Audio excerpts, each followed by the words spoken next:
Hey guys, it's Mitch. How's it going? This might be starting to become a bit of a regular feature on this channel, forgotten sci-fi cult books. We're taking a look at ATARI FORCE number 3 today. And I should clarify, when I say forgotten, I don't mean forgotten by the readers. I think this book is much beloved by quite a few people. I mean maybe forgotten by the company that holds the rights to the book, because I don't believe this series has ever been reprinted in any kind of form, which is not right. Why we don't at least have an ATARI FORCE trade paperback, I do not know. Because this is the collection I think most 80s kids want. I think most 80s kids who read comics at least saw this at some point. And it's quite full of good stuff. It's got good characters, it's got unbelievable art, like just about perfect art in my opinion, as well as a fun space opera background. About the only problem we've seen so far is that the story has an extremely slow start to it. Now, from what I understand, that's because this particular story was conceived as a whole, so the entire 20-issue run of ATARI FORCE was intentional. So these first 4 issues have all been about setting the stage and building up the characters. It's been a little bit difficult because the characters haven't really been interacting very much apart from, well, what I think of as the main characters in Dart and Blackjack. Even then, it's really more Dart who's the main character, and Blackjack is kind of her plucky sidekick. Or maybe side piece is a more appropriate way to describe it, because man, they do sleep together a lot in this comic. So let's get into this. There's a lot of characters, and they are kind of spread out, so I think it's best to just explain stuff as it comes up. We can start with the cover, and we're starting with Pack-Rat here, which is an interesting choice because Pack-Rat has not been showing up very much up until now. Basically, all we know about Pack-Rat, well, I mean, we know that he's a thief, and he's kind of cowardly and slippery, naturally.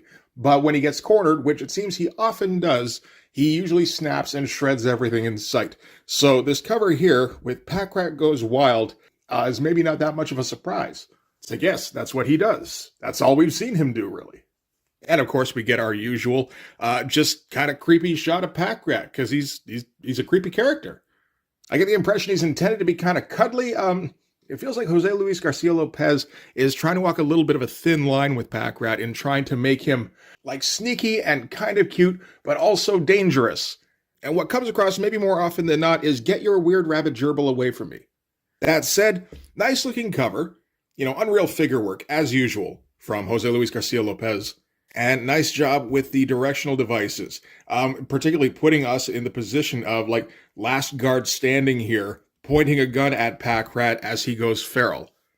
The choice to have Pack-Rat as the feature on this cover is a little bit odd because, I mean, he does have a larger role in this issue than he has previously, but I would say the spotlight in this issue is where it's kind of been the last 2, which is on Dart and Blackjack, Dart in particular. I think the problem is that if you put Dart and Blackjack on the cover of this thing again, it just starts to feel like the Dart and Blackjack show. And I don't think Jerry Conway, the writer, wanted it to get pigeonholed like that. But yeah, very good drawing on the cover. I don't need to see that much of Pack-Rat. All right, so we're starting things off with a splash page, which is new for this book. We haven't done that in the 2 issues previous. And we start with Dart waking up out in the open, screaming from a nightmare. And Jose Luis Garcia Lopez, there are times when it feels like he's showing off a bit in this one. Like, for instance, the fact that he's going very stark with the blacks on this opening spread. Like, it's warranted. Like, it's nighttime, and there's very little in the way of light sources here. And the one major light source is directly behind Dart here, so naturally she's backlit. At the same time, I just haven't seen this from him yet. It would be justifiable, I think, to do just a line drawing with regular shading and then let the colorist come in and just paint everything in blues to suggest more of a nighttime feel, but Garcia Lopez doesn't want to go that way. Great looking splash page, though, and I do love the way he's doing these shadows and kind of feathering them off. Part of it could be that this is cutting down a little bit on drawing time. Garcia Lopez, his artwork it's so involved that he's one of those guys he can't possibly keep up a monthly schedule, and this would be followed up by 2 issues penciled by Ross Andrew, which Garcia Lopez would ink. So it could also be that he was a little bit pressed for time, and drawing figures in black means you don't have to render too much. I mean, it still looks fantastic nonetheless, and we're going to get more of that stark lighting. So yeah, Dart wakes up and she's ready to fight. She throws out ninja hands. And she's talking like, keep away from him. Keep away or I'll kill you. And Blackjack's behind her going, Dart, honey, I'm right here. And kind of reaches out for her and she grabs his arm and just like flips him over her shoulder. Sends him flying, lands on his neck. And this is right after they've been through a battle. I mean, he probably wasn't 100% anyway. And that's when Dart kind of wakes up and realizes that, this was blackjack that she just tossed. So, oh shit, my bad. So this is coming down to Dart having had another vision. She had one towards the end of issue 2 as well, which came true almost immediately. So there is some credence to her having these visions. And Blackjack asks her, okay, well, what was this one about? And she says, I saw you die. And that's going to be our title for the issue, I think. But, like more of those very heavy blacks all over the place. Getting in some nice edge lighting to make sure that we don't lose track of the figures. And of course, the figures, as usual, look spectacular. They don't quite have that Milt Kaneff kind of movement to them that they did in issue 1, but it's pretty close. And Garcia Lopez going with the dramatic lighting whenever he gets an opportunity right here. Because, you got a bright light source right nearby. You got to use that shit.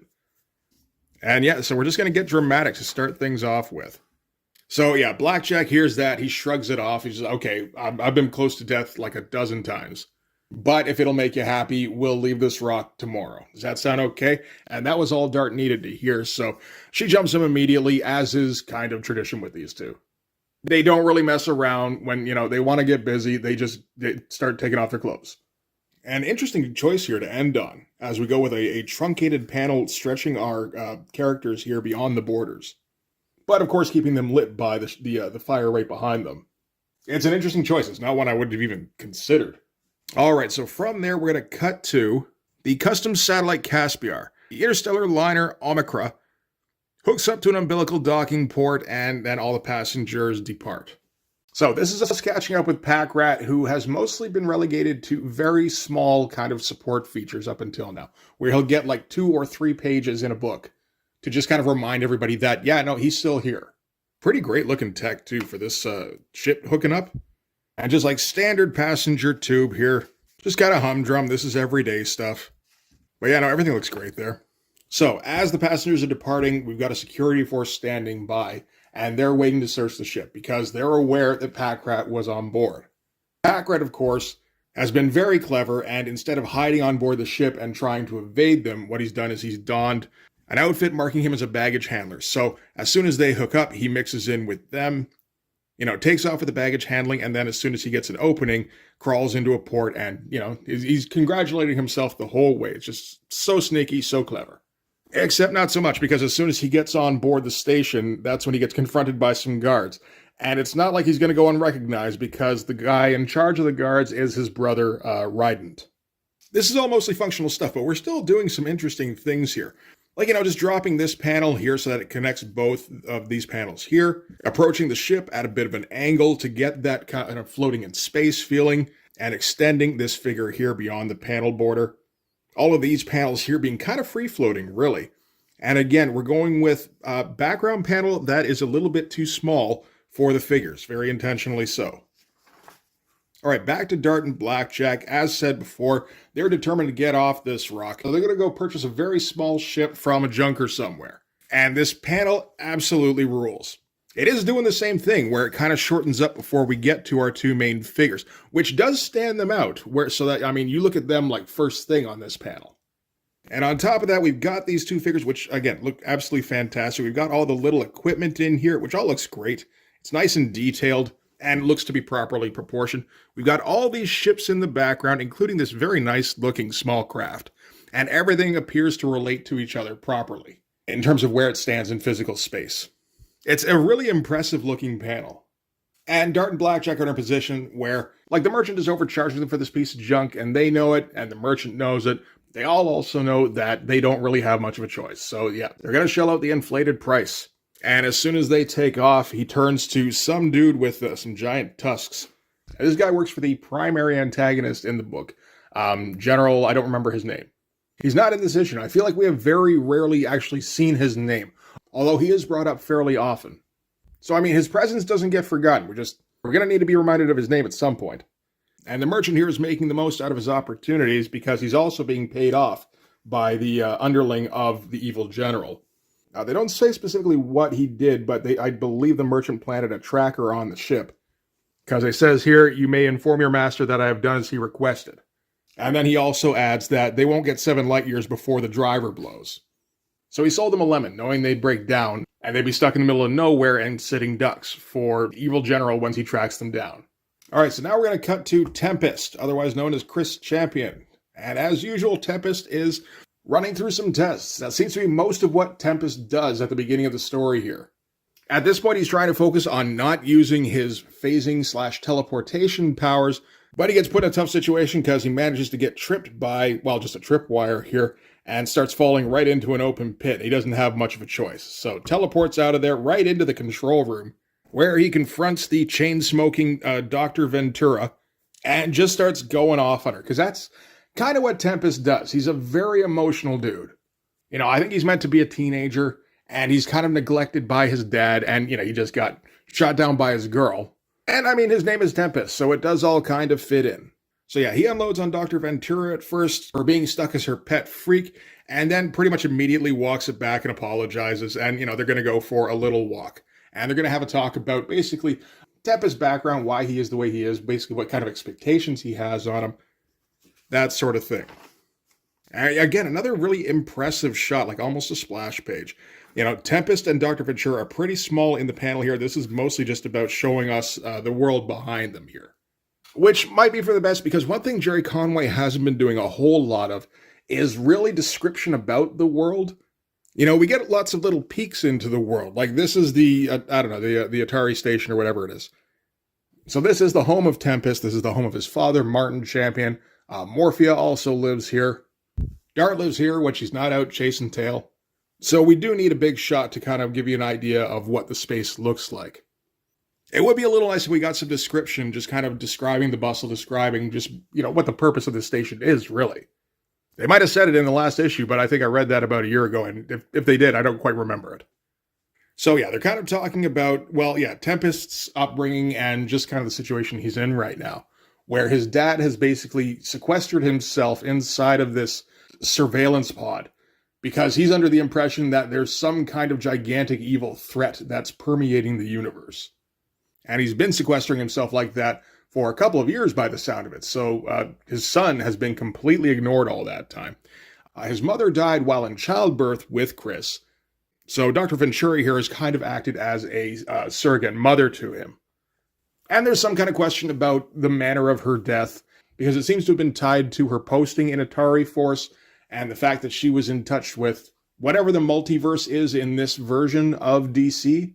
But Chris is under the impression that because she came in contact with the multiverse, well, for one thing, that was what gave Chris his teleporting powers, but he's also under the impression that that's what killed her. So, you know, big old exposition dump here. You know, there is a whole lot to look at in the background while we go through it, though. Yeah, we're ending with them discussing Martin Champion, Chris's father here. There's the little pod where he's posted himself up. And Dr. Ventura tries to get Chris to, you know, just snap out of it a little bit. And that sets Chris off again. Like I said, very emotional. And he teleports away. I guess that's got to be a bit to deal with when you got like a teenager who can teleport. And they go like, I'm running away from home. And then they end up on like the other side of the state or something. And Dr. Ventura is stuck just kind of smoking on her stogie and thinking, yeah, that went about as well as could be expected. And she also thinks to herself, I wish that girl Dart were here. She always knows how to handle Chris's moods. Where is she anyway? So naturally, we've got to cut then to Dart. Turns out Dart and Blackjack are stranded because that drive motor broke down after a couple of light years. So they're on the edge of a binary star system. They're trying to repair the thing. They're like, at least we still have life support. And they're like, well, at least we're out in the middle of nowhere. We got plenty of time to just kind of tinker with this thing. And then Dart's eyes go green, which is the signal for another vision. And we're going to get it in a nice little color hold here. As she sees the evil general guy, whose name I can't remember, and his ship warping in and blowing up their ship. Nice little drawing here, too. That's a pretty good one. And she's like, oh shit, we don't have any fucking time. Grabs Blackjack, throws him in the trunk, climbs into the driver's seat, and hits the gas. So the deal with the main driver wasn't that it was completely broken, it's just that it's draining very rapidly. So, you know, they kind of shoot out of there with basically the last of whatever they had. And right as they take off, that's when that evil ship teleports in and blows up right where they used to be. That's not a bad-looking evil ship. Like, it's not like the most high-tech looking thing necessarily. I guess it is kind of for 1985. This very much looks like the kind of thing that would have been on the cover of a video game at that time. But very nicely shadowed anyway. But yeah, very fun stuff. So far, it's kind of seemed as though Dart and Blackjack have been the only ones really who have had anything to do in this comic. Now, like I said, this is kind of a decompressed storytelling presentation, which isn't exactly usual for monthly comics in 1984. But I think with the quality of the work in this, you're probably still going to get a fair bit of loyalty right off the bat. So their path of escape takes them directly between the binary star system that they were just on the outskirts of before, which is a problem because there's like a heavy gravity well between the two of them. And the evil general guy here, he sees them take off, and there's not even like a fist shaking moment of frustration. He's just like, oh, well, that worked out nicely. Because he knows that their power is about to run out of juice, and they're going to get stuck in between those two stars, and their ship will get torn apart by the gravity well. And at least the first part of that is true, as, you know, they get in between the two stars and their ship, that's when it just kind of runs out of juice. Which is kind of a cold moment for Dart as she realizes that her vision's starting to come true. This is, like, not the one that she just had, the dream that she started off the issue with. Now we get some very nice dramatic lighting to kind of underscore that, which looks fantastic, and again, maybe makes things just a little bit quicker to draw when you don't have to render all this stuff you're blacking out. All right, so back on board the space station. I think it's becoming clear that the space station, this is the same space station that Chris Champion and Morphia and Martin Champion are all stationed on. And this is also the same station that Packrat has landed on. So our characters are starting to converge here. So this is a different freighter ship that's docking with them. This is the one that's carrying the Egg Baby. So the Egg Baby here, who does get named Babe, but not until the file card at the end of the book. He's part of a giant race that aged very slowly and just kind of continually grow in size over the course of an extremely long lifespan. So he's already gigantic, but he's got like the mind of a 2-year-old. And he's been kind of captured and enslaved by this drunken captain here. So right now he's being used to unload some freight. But, you know, again, mind of a 2-year-old. Captain yells at him, don't drop it. And all the Egg Baby hears is drop, so, you know, drops the crate. And the captain's about to punish him for it when his hand gets grabbed. Because as we saw up here, Morphia was overseeing this whole scene. So Morphia is the psychiatrist that is also stationed here. We mostly know her for interacting with Chris Champion. But she's noticed this situation, and she's familiar with Egg Babies, and she doesn't like how this is turning out. And she does have some telepathic abilities. So she's going to establish a rapport with the Egg Baby and kind of figure out what its history is.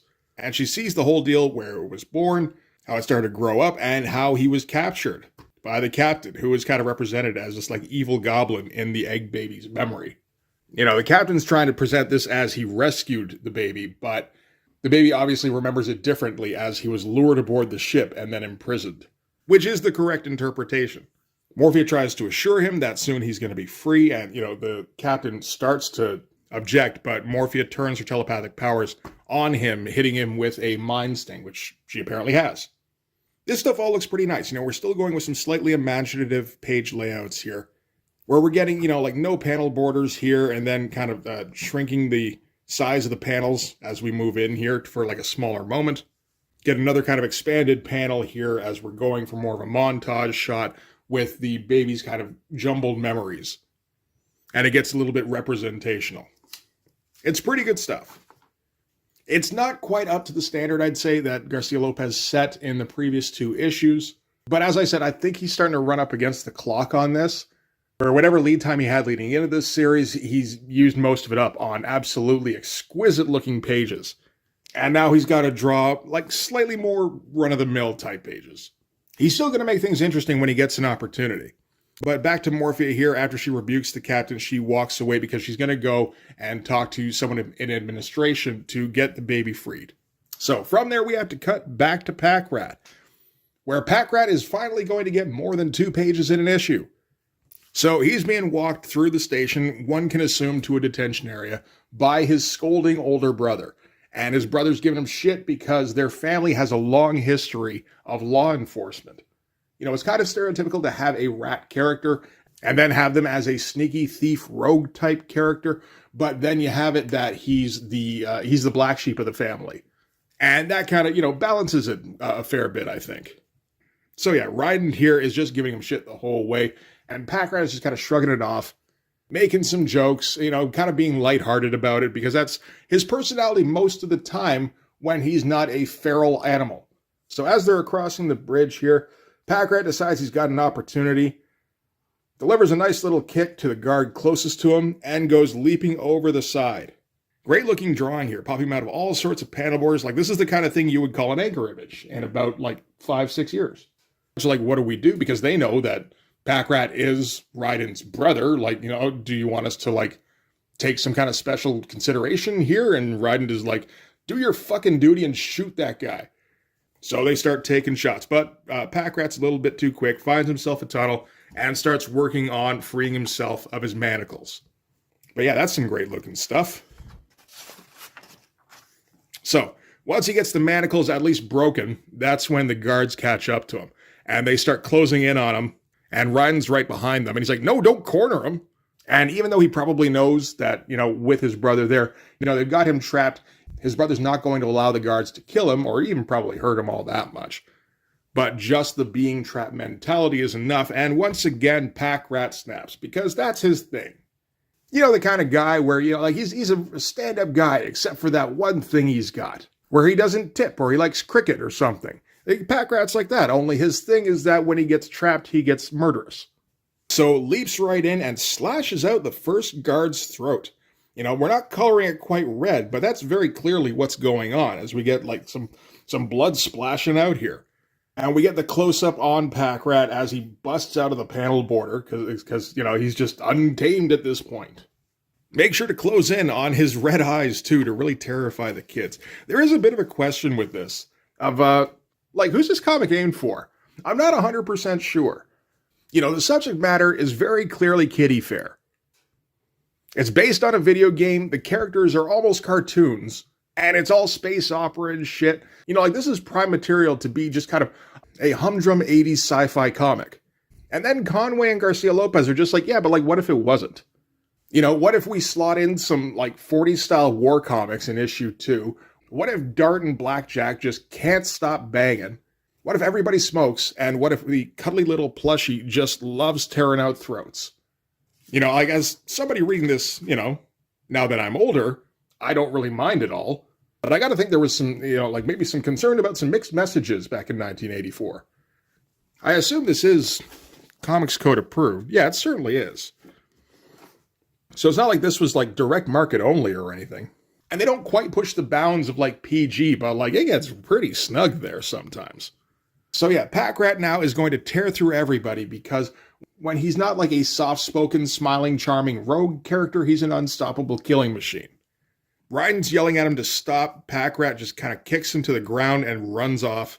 And that's it for Pack-Rat in this one.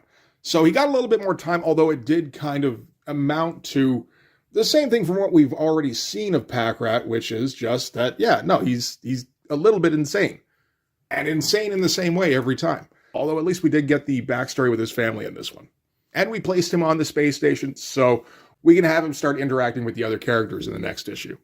All right, in the meantime, we have to cut back to Dart, because Dart is basically like the only main character who isn't on the space station right now, so we got to get her there. But of course, we got the problem where she's stuck in this gravity well, and her and Blackjack are kind of talking over a solution, and they think they have one. It's a bit of a problem. You know, the main driver, it's fine, except for the fact that it's completely out of juice. And it's like, well, the life support system still has power. We could reroute it. You know, we might have a problem in not too long a time. We wouldn't be able to breathe, but we could move it during that time at least. And, you know, they're kind of having like a pithy moment here. And they're kind of having a moment here as, you know, like this could be the end of them. But they keep kind of like awkwardly stumbling over each other's words, so they end up having a bit of a laugh over it. And naturally, that breaks the tension, so that means they've got to get naked immediately. Like, twice in the same issue. Although, I mean, this is also, like, this might be our last chance to bone, so, like, let's get at it. I feel like that's what that is. So, Blackjack is going to suit up, he's going to go outside of the ship, and he's going to try and reroute the life support to power the driver. Dart's going to stay inside and monitor everything. So yeah, he gets into his suit, he gets outside, and all of a sudden, Dart realizes, oh shit, wait a minute, this was my dream.